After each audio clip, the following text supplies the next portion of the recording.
Every year, thousands of shanties pop up on the surface of the frozen Lake Winnebago in Wisconsin, USA. Inside each shanty is a group of outdoor enthusiasts, sitting around a hole that's been cut out of the ice, staring at the murky water, pronged spears at the ready. Some people will sit in their shanties for 2 weeks and go home empty-handed. Others will be luckier and get to take home a literal dinosaur. Sturgeons are ancient behemoths that existed 200 million years ago. They survived whatever wiped out the dinosaurs and are still found in freshwater lakes and rivers around the world today.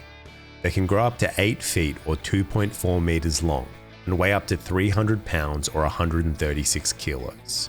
They are one of the longest living freshwater fish. An average male sturgeon has a 55-year lifespan, while females can live up to 150 years.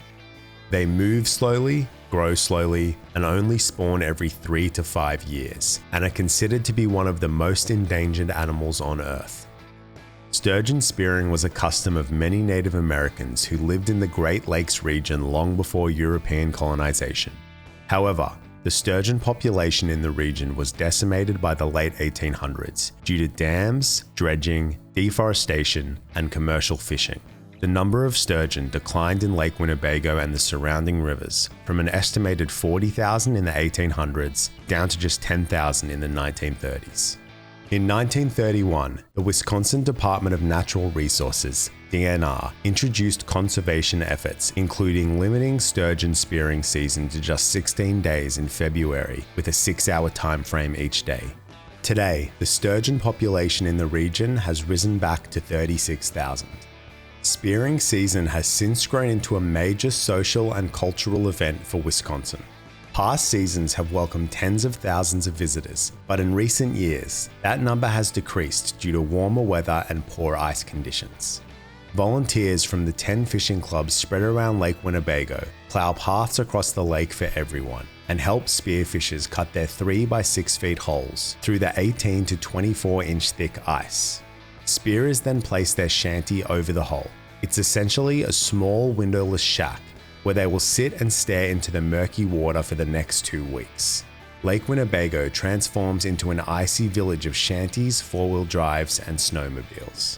Sturgeon spearfishing is a multi-generational tradition for many families, and the vibe on the frozen lake is lively and exciting. Sturgeon are toothless bottom-dwelling scavengers, so spearfishers must use various shiny objects to attract them to the surface. Some spearfishers will create their own metal fish sculptures to use as a decoy, but other people opt for everyday items like kids' toys, CDs, and even toilet lids. Some spearfishers will set up underwater cameras, but many will simply sit and watch the water intently for 6 hours each day. Seeing a sturgeon is actually very rare, and some spearfishers will go years without glimpsing one in the water, let alone catching one. It's the camaraderie and challenge of the sport that keeps spearfishers coming back year after year. The energy on the ice spills out into the local bars and restaurants in the afternoon once the spearing day is over, as fishers swap stories about their conquests. A 3-day festival in Fond du Lac called the Sturgeon Spectacular is held over the weekend and attracts 30,000 people annually. There's live music, a parade, snow sculptures, curling, and plenty of food and beer. Pretty much everything you'd expect from a Wisconsin winter festival. But the fun is only possible because the Department of Natural Resources enforces strict harvest caps every season in line with conservation regulations. Spearing hours are limited to between 7 a.m. and 1 p.m., and each individual who successfully catches a sturgeon must register it. Biologists at the official registration stations measure and weigh the fish to determine its sex and tagging history in order to keep close track of the sturgeon population. Individuals are only allowed to catch 1 sturgeon per season, and the season can end early if the harvest cap is met in under 16 days. There are other strict laws surrounding sturgeon fishing and ownership, but the most stringent of them are the laws about sturgeon eggs, also known as caviar, the salty delicacy at the heart of the scandal that rocked the sturgeon spearing community. Most of us probably associate caviar with fine dining and not the camouflage-clad spearfishers of the Midwest United States. In most cases, caviar is produced by cutting the eggs out of a female sturgeon, cleaning them, then curing them in salt. But more sustainable methods are used these days too. The tiny black orbs are considered a culinary luxury and are very much a status symbol. Caviar sold in stores and restaurants today are all supposed to be fully traceable and farmed, but a small tin of the stuff can still cost hundreds of dollars. Selling at wholesale is a lucrative business, and where there's big money to be made, there's scamming. Sadly, it's the sturgeon that are the victims though, as pollution, overfishing, poaching, and a flourishing caviar black market have pushed all 26 remaining species in the world onto the brink of extinction. Because the majority of poachers operate in the Caspian Sea, which is bordered by former Soviet nations, the US imposed restrictions on foreign caviar imports in 1998 in an effort to protect the dwindling sturgeon populations. In 2007, Russia banned sturgeon fishing in the Caspian Sea, but that didn't stop poachers, counterfeiters, and caviar kingpins from attempting to make a quick buck off endangered animals. In July 2000, US federal authorities charged Hussein Lolavar, Faye Briggs, and Ken Neruzzi with 22 counts of conspiracy, mail fraud, and smuggling. The caviar ring obtained roe from the protected American paddlefish, then forged labels and health certificates, and sold it as authentic Russian caviar. They sold the misbranded caviar to large suppliers and stores including American Airlines and Whole Foods. They also smuggled in 7 tons of real Russian caviar, packed in unrefrigerated suitcases, and had obtained permits by bribing and supplying sex workers to UAE government officials. They were fined $10.4 million. In February 2002, Alfred Yazbak, the president and owner of Connoisseur Brands, was caught by an undercover agent from the US Fish and Wildlife Service for also peddling American paddlefish roe as Russian caviar. He had sold the fraudulent caviar to upmarket grocers in New York City for 5 years and was fined $185,000. In May 2004, Mariusz Haumich, the president of a caviar company in Poland, hired couriers to smuggle a total of 3,300 pounds, or about 1,500 kilos, of black market caviar into Miami. He was sentenced to 30 months in prison. Even as recently as July 2022, the California Department of Fish and Wildlife busted a San Francisco black market caviar ring and arrested 8 people for the illegal fishing of sturgeon and selling of caviar. With all that being said, the sturgeon situation in Wisconsin is considered to be sustainable and in line with global conservation mandates. Not only is the spearing season limited to 16 days a year, strict harvest caps are implemented and only a certain number of juvenile females, adult females, and males can be caught. It is also illegal to sell, purchase, barter, or trade sturgeon eggs, roe, caviar, or meat at any time. A group of volunteers known as the Sturgeon Guard have been keeping watch along rivers and lakes for poachers since the 1980s. The DNR has a confidential hotline to report any selling or bartering of sturgeon or their eggs. Spearfishers can pay to have sturgeon eggs processed into caviar, or they can give it away for free. An average sturgeon produces 30 pounds or nearly 14 kilos of eggs. And with hundreds of female sturgeons speared each season, countless jars of caviar get handed out and gifted around Lake Winnebago. Caviar processors in the area charge $20 to $30 an hour to hand wash buckets full of eggs and carefully pick out bits of blood and membrane with a Q-tip. The traditional way to eat Wisconsin caviar isn't on a mother-of-pearl spoon or blini, but with a humble Ritz cracker and washed down with beer. As for the actual fish, sturgeon aren't known for their tasty meat, but some people do eat them. Others will have their catch mounted, but most people simply discard the fish after giving them a customary kiss and getting a photo. A spearfisher who successfully catches a roe-bearing female sturgeon can also opt to give the eggs to the Department of Natural Resources for their biologists to test and research.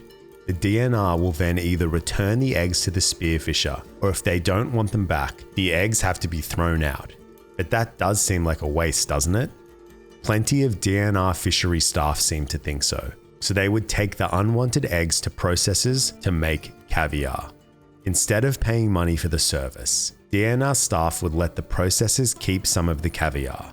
In other words, they were bartering. The rest of the caviar would then be openly enjoyed around the Lake Winnebago DNR offices. In 2012, Ryan Koenigs was hired as a DNR sturgeon biologist. His job was to manage all the registration stations, harvest caps, and record egg numbers during spearing season. Over the years, Ryan rose up in the ranks to become Wisconsin's top sturgeon biologist. He made contributions to scientific papers about sturgeon and was passionate about their conservation. In 2015, he was awarded Fisheries Biologist of the Year award by the Wisconsin Conservation Congress. He was a highly respected member of the local community and was known for his dedication.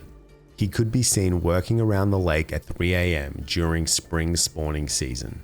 He was given the nickname the Sturgeon General. By the time Ryan had joined the DNR, the routine of caviar bartering had already been established for years. When he took over as the director of DNR Fisheries and became lead coordinator of spearing season, he continued to supply caviar processors with sturgeon eggs in exchange for jars of caviar that he would share with his colleagues, family, and friends. In 2017, the Wisconsin DNR Investigative Warden's Office received an anonymous tip-off about caviar bartering happening in one of their own offices. A cooler full of sturgeon roe was discovered at the Oshkosh DNR lab, labeled with the name Arthur F. Teklo, a former DNR biologist who also happened to be a caviar processor.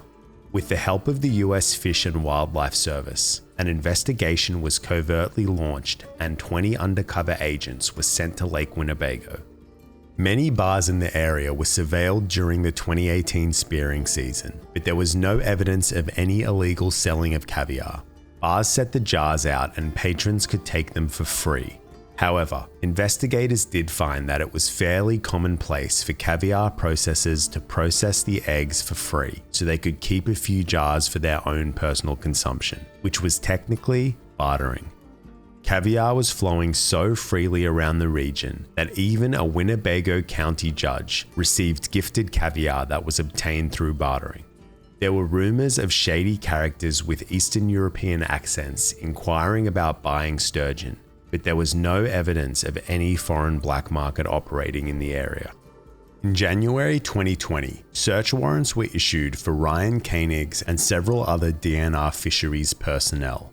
Ryan was accused of accepting $20,000 worth of caviar and was questioned regarding illegal bartering.